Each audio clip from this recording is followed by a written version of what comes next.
Hello student, मैं engineer SK गिरी और आज हम लोग पढ़ने जा रहे हैं क्लास 11 चैप्टर 10 द्रव के तापीय गुण का लेक्चर नंबर 8। और आज का जो मेरा क्लास है वह इस चैप्टर के जो एनसीईआरटी के उदाहरण प्रश्न है इसको हम लोग हल करने वाले हैं। क्लियर? तो जो स्टूडेंट आज का लेक्चर देख रहे हैं वह सबसे पहले एनसीईआरटी की जो नई वाली बुक है उस बुक को अपने पास रखेंगे। क्लियर? और उसमें आप उदाहरण 10.4 वाला प्रश्न को आप पढ़ेंगे। और हमने यहां पर बोर्ड पे भी लिखा है एनसीईआरटी की नई वाली बुक का जो उदाहरण 10.4 है, यानी इस चैप्टर का उदाहरण 10.4। क्वेश्चन है, जब 0 डिग्री सेल्सियस ताप पर रखे 0.15 केजी हिम को किसी पात्र में भरे 50 डिग्री सेल्सियस के 0.30 केजी जल में मिलाया जाता है तो मिश्रण का परिणामी ताप 6.7 डिग्री सेल्सियस हो जाता है। हिम के संगलन की ऊष्माधारिता परिकलित कीजिए और दिया हुआ है जल का विशिष्ट ऊष्माधारिता 4186 जूल पर केजी पर डिग्री सेल्सियस। क्लियर? तो यहां पर किताब में जल की विशिष्ट ऊष्माधारिता को इस जल लिखा हुआ है और हमने आपको बताया है थ्योरी में जो विशिष्ट ऊष्माधारिता है उसको हमने सी से सूचित किया है, एनसीईआरटी वाला एस से सूचित किया है और हमने आपको सी से सूचित करके बताया है। तो यहां पर कंफ्यूज नहीं होना है। ये एस जल का मतलब क्या है, सी जल है 4146 जूल पर केजी पर डिग्री सेल्सियस। दोनों बात एक ही है, यानी विशिष्ट ऊष्मा जो जल का होता है वह 4186 जूल पर केजी पर डिग्री सेल्सियस है। क्लियर? अब देखिए क्वेश्चन क्या बोल रहा है। क्वेश्चन बोल रहा है कि मान लीजिए यहां पर एक कोई बीकर है और इस बीकर में जल रखा हुआ है। जल का जो द्रव्यमान है वो 0.30 केजी है और शुरू में जो इसकी तापमान है वह 50 डिग्री सेल्सियस है। ठीक है? अब इस जल के अंदर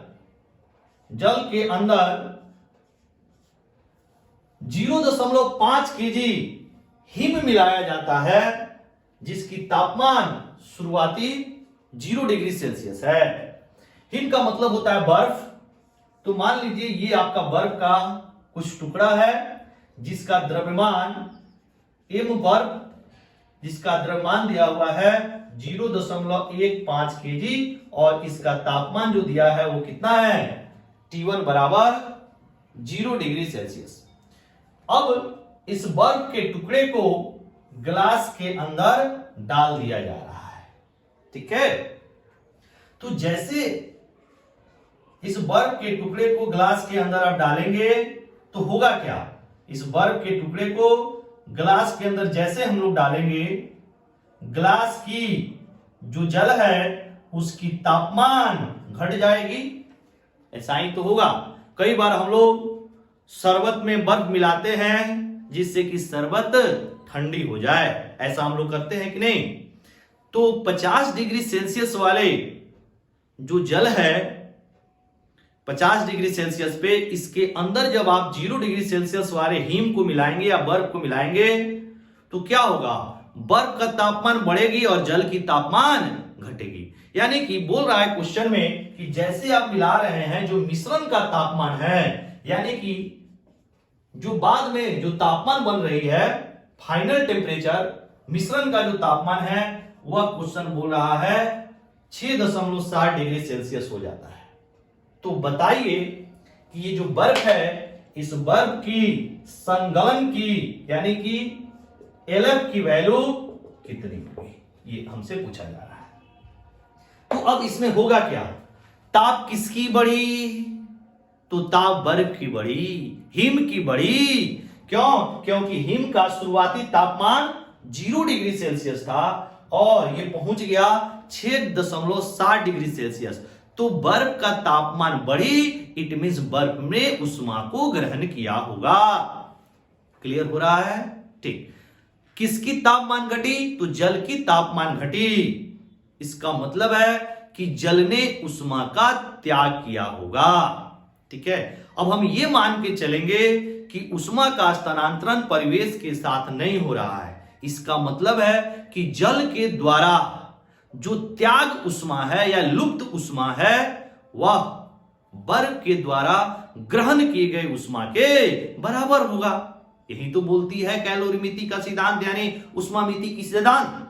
अब इससे हम लोग यहां पर अप्लाई कर देंगे, हमारा क्वेश्चन सॉल्व हो जाएगा। ठीक है, तो यहां पर हम क्या लिखूं? सबसे पहले हम यहां पे बना के लिख रहे हैं, देखिएगा इस जगह पे। ठीक है, ये हो गया आपका गिवन। तो यहां पर हम लोग लिखेंगे बर्फ या हिम के द्वारा उष्मा लब्धि जो होगी वो किसके बराबर होगा? तो जल के द्वारा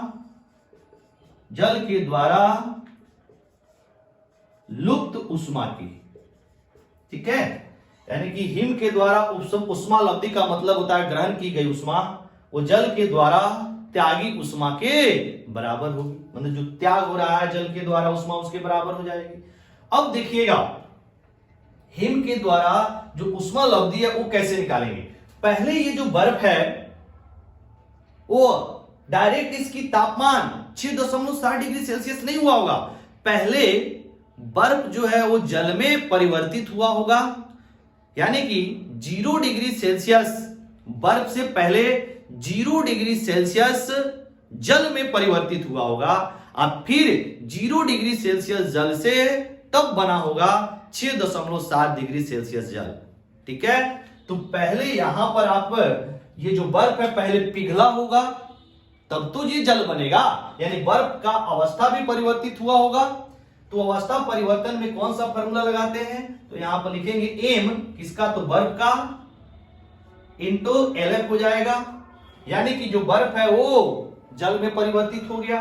अब प्लस अब जल की जो तापमान है वो बढ़ के 6.7 हो गई है, तो यहां पर लिखेंगे एम मास तो बर्फ का ही रहेगा इंटू सी जल हो जाएगा। नहीं, और तापमान कैसे निकालेंगे? तो यहां की 6.7 में से 0 को माइनस कर देंगे तो ये डेल्टा टी निकल जाएगा। नहीं, फॉर्मूला यही ना होता है जी, एमसी डेल्टा टी। तो डेल्टा टी का मान कितना हो जाएगा? हम डायरेक्ट लिख रहे हैं T2 माइनस T1, इतना आ जाएगा, है कि नहीं? चलिए अब यहां पर जो जल के द्वारा लुप्त उष्मा है उसको निकाल रहे हैं, तो एम जल इंटू सी जल डेल्टा टी क्या हो जाएगा? Delta T T2 minus T1, तो 6.7 माइनस 50, ये माइनस में आएगा। माइनस का मतलब होता है लुप्त उष्मा। ठीक है, तो हम माइनस को इग्नोर करेंगे तो यहां पर क्या लिखेंगे? 50 माइनस 10। समझ में आ रहा है? चूंकि T2 माइनस T1 तो होता है, लेकिन यहां पे साइन माइनस का आएगा ना, तो साइन माइनस जब यहां लुप्त लिख ही दिए हैं तो फिर माइनस लेने की कोई मतलब ही नहीं है। तो यहां पर आप क्या करेंगे? 50 माइनस 6.7 लिख देंगे डेल्टा टी का मान।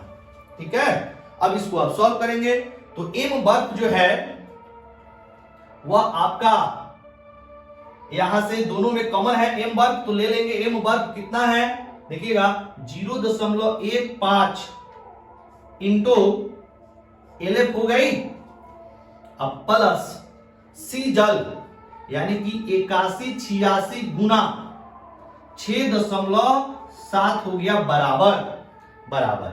ये आपका एम जल कितना है? तो 0.3, अब फिर गुना ये आ जाएगा 4186 गुना, अब 50 में से ये जाएगा तो कितना होगा?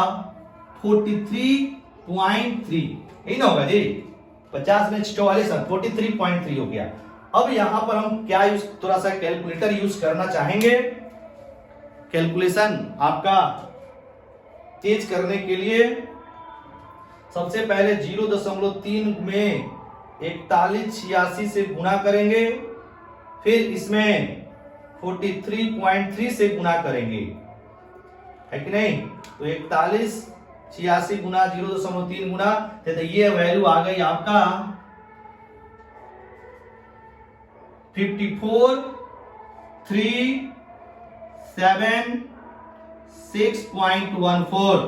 ठीक, अब क्या करेंगे, ये आपको ले जाके इसको ऐसे, रुक जाइए एक सेकेंड, पहले यहां लिख देते हैं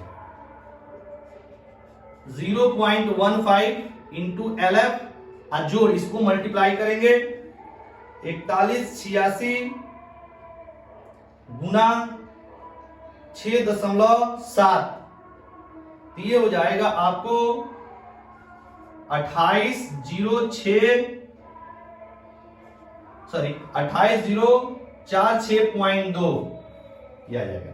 अब आपको LF ये वैल्यू आके इधर डिवाइड हो जाएगी, देखिएगा इसे हम यहां पे ला रहे हैं, यहां पे कैलकुलेशन को ला रहे हैं, ठीक है? तो ये आ जाएगा आपका LF plus 28,046.2 is equal to ये आ जाएगा 54,376.14 डिवाइडेड बाय 0.15।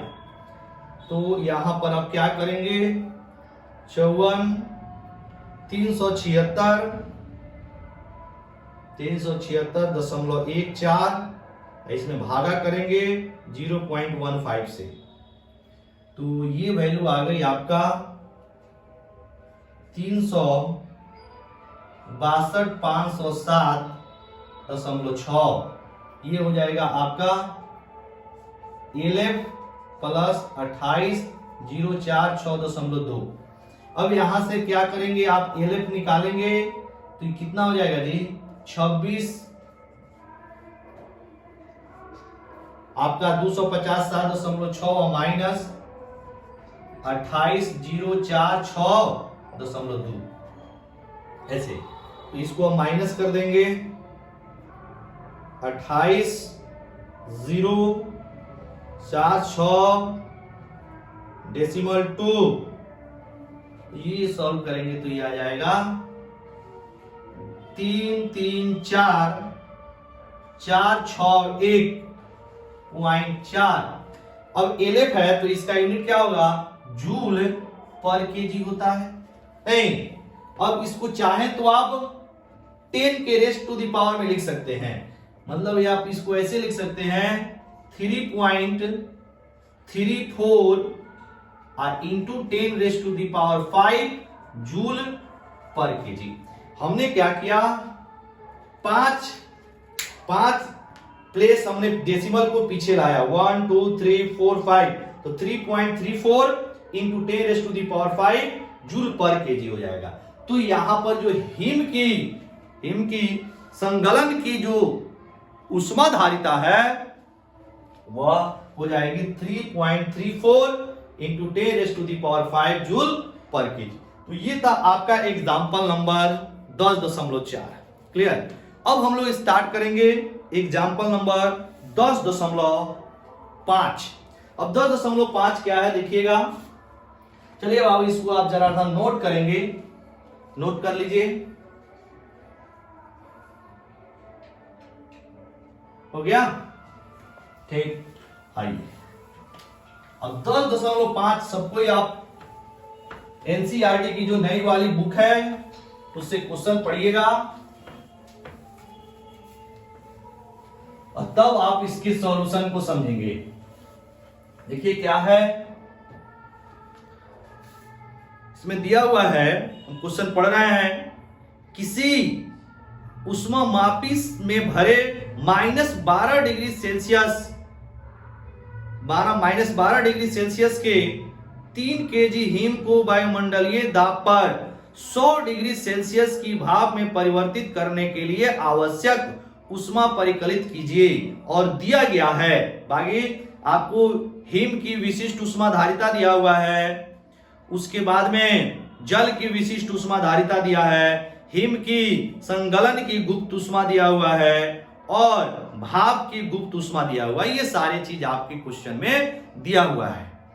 इस तरह के क्वेश्चन के लिए हमने एक एग्जाम्पल बताया था तापन वक्र में।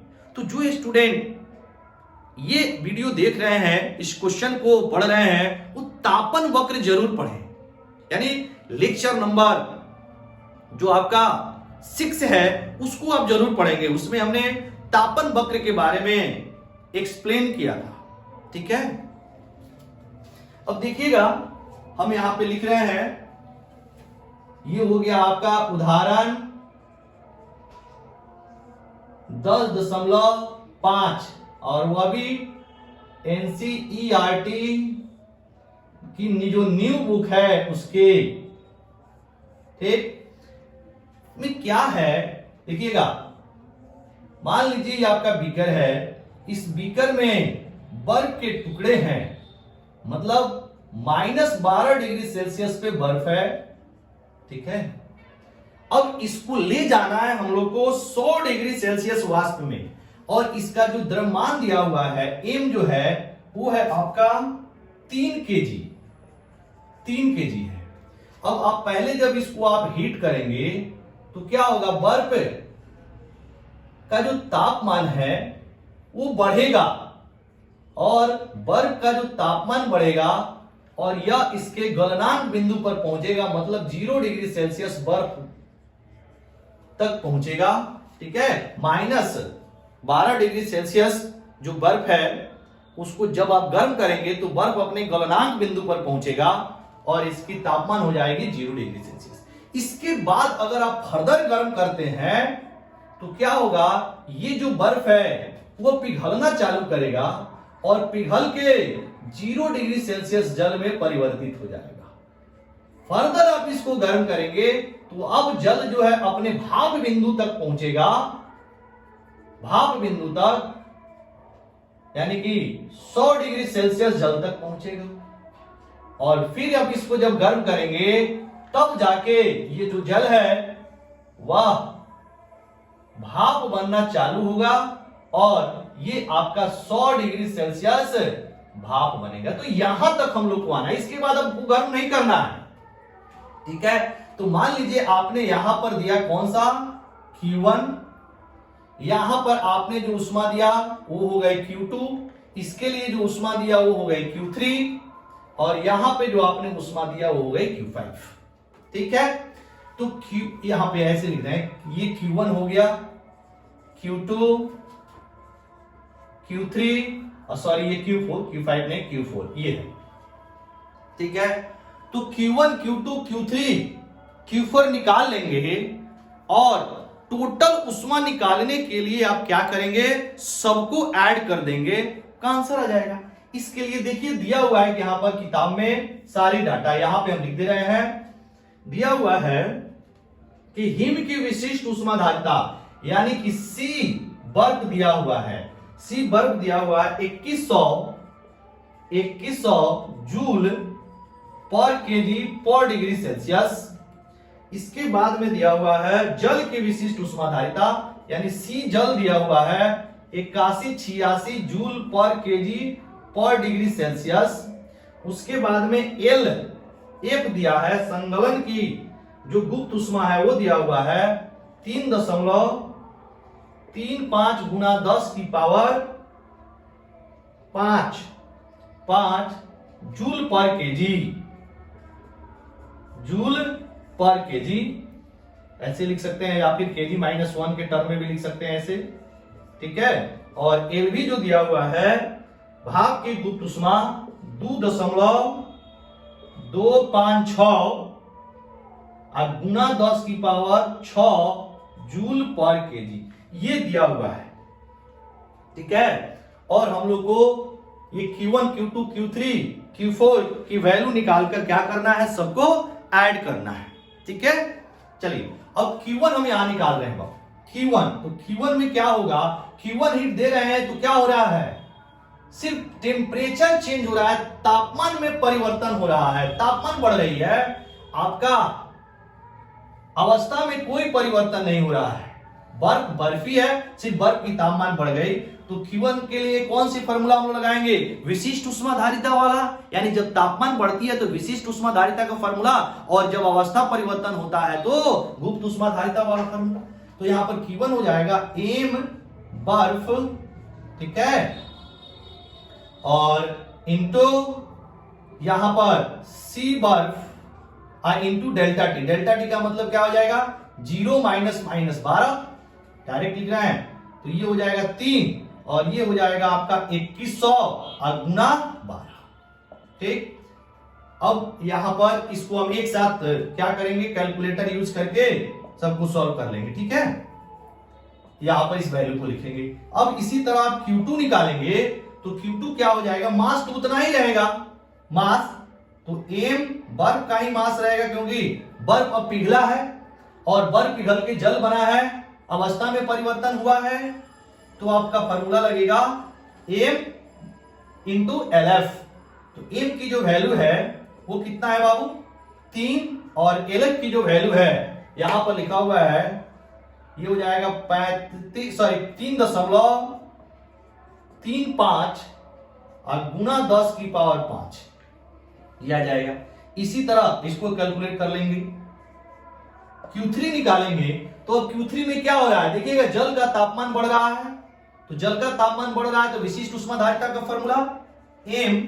अब यही जो बर्फ है वो जल में परिवर्तित हुआ है, तो यहां पर जो फॉर्मूला होगा, ऐसे m जल लिखे या फिर बर्फ लिखे, यहां पे दोनों में कोई भी लिख सकते हैं, क्योंकि बर्फ ही पिघल के जल बना है, कंफ्यूज नहीं होना है, बर्फ ही पिघल के जल बना है, तो जो बर्फ का द्रव्यमान होगा वही जल का द्रव्यमान होगा। ठीक, तो यहां पर आप जल ना लिखे, बर्फ ही लिखे, तो बर्फ ही बन गया है जल, और यहां पर C किसका? लेकिन जल का, और डेल्टा टी कितना होगा? 100 माइनस 0 हो गया, तो ये आ जाएगा 3 गुना, और C जो जल है वो 4146 गुना हो जाएगा 100। इसको सॉल्व करके लिख लेंगे, ठीक है। उसी तरह आप Q4 लिखेंगे तो Q4 में क्या हुआ बाबू? अब जो जल है वो भाप बन रही है, ठीक है, यानी कि अवस्था में परिवर्तन हो रहा है, तो गुप्त उष्माधारिता वाला फॉर्मूला, तो m बर्फ हो जाएगा, ठीक है, गुना LF करेंगे, सॉरी LV, LF नहीं LV, भाप बन रहा है, तो ये हो जाएगा 3 और गुना में 2.25 6 और गुना 10 की पावर 6। अब सबको कैलकुलेट करके टोटल निकालने के लिए हम लोग क्या करेंगे? सबको जोड़ देंगे। देखिएगा, सब में हमने जो द्रव्यमान है वो बर्फ को ही रखा है, क्योंकि बर्फ ही पिघल के जल बना है और जल ही आपका वाष्प बना है, ठीक है। तो जो द्रव्यमान बर्फ का होगा वही द्रव्यमान यहां भाप तक आएगा। समझ में आ रहा है? नहीं तो कंफ्यूज नहीं होना है, यानी कि सर यहां पर आपने m बर्फ लिखा और C जल लिख रहे हैं, यहां पे समझ में आना चाहिए कि जो आपका बर्फ का द्रव्यमान होगा वही आपका जल का द्रव्यमान होगा, वही आपका भाप का द्रव्यमान होगा, ठीक है। तो यहां पर अब चाहे तो अब आप फॉर्मूला में यहां पे जल लिख सकते हैं, ठीक है, क्योंकि दोनों का द्रव्यमान बराबर है। और यहां पे फॉर्मूला में आप वाष्प लिख सकते हैं, ठीक है, या फिर यहां पे भी जल लिख सकते हैं, क्योंकि जल वो वाष्प बन रहा है, ऐसे है, ठीक है। तो अब देखिएगा, इसको जब कैलकुलेट करेंगे, इसके लिए हमने आपको यहां कैलकुलेटर यूज करना चाह रहे हैं। सबसे पहले 3 गुना 2100 गुना 12, 2100 गुना 12, जब इसको आप सॉल्व करेंगे तो आएगा 75,600 जूल, ठीक है। इसके बाद इसको जब सॉल्व करेंगे तो 3 गुना, और इसको हम लिख सकते हैं 3 3 5, 2 जीरो दे दिया, 000 हो जाएगा। जब इसको आप सॉल्व करेंगे तो ये आ जाएगा 1,00,5,000 इतना जूल, ठीक।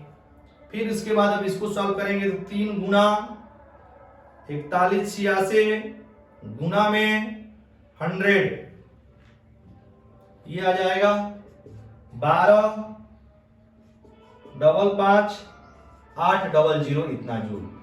इसको सॉल्व कीजिएगा 3 गुना, अब क्या करेंगे 2 2 5 6 ट्रिपल 0, 2 2 5 6 ट्रिपल 0। सॉल्व करने के बाद आ गया 6 7 6 8 ट्रिपल 0। ठीक है, अब हम लोग यहां पर टोटल निकालें, Q टोटल, यानी कि यहां पर अगर टोटल आप निकालेंगे तो क्या करना पड़ेगा, Q1 plus Q2 plus Q3 plus Q4। अब सबको जोड़ दीजिए, this plus this plus this plus this, क्या तो इसमें आप जोड़ेंगे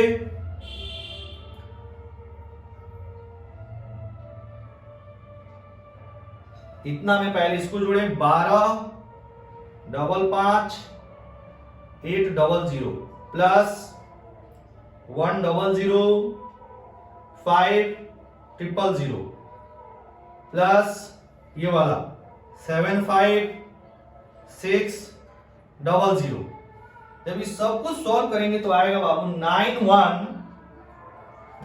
1 0 4 4 डबल 0 जूल। ठीक है, तो अब इसको अगर साइंटिफिक वैल्यू में लिखा जाए, यानी 3 और 3 6, यहां पे अगर पॉइंट लगाया जाए तो 9.1 इंटू 10⁻⁶ जूल आ जाएगा।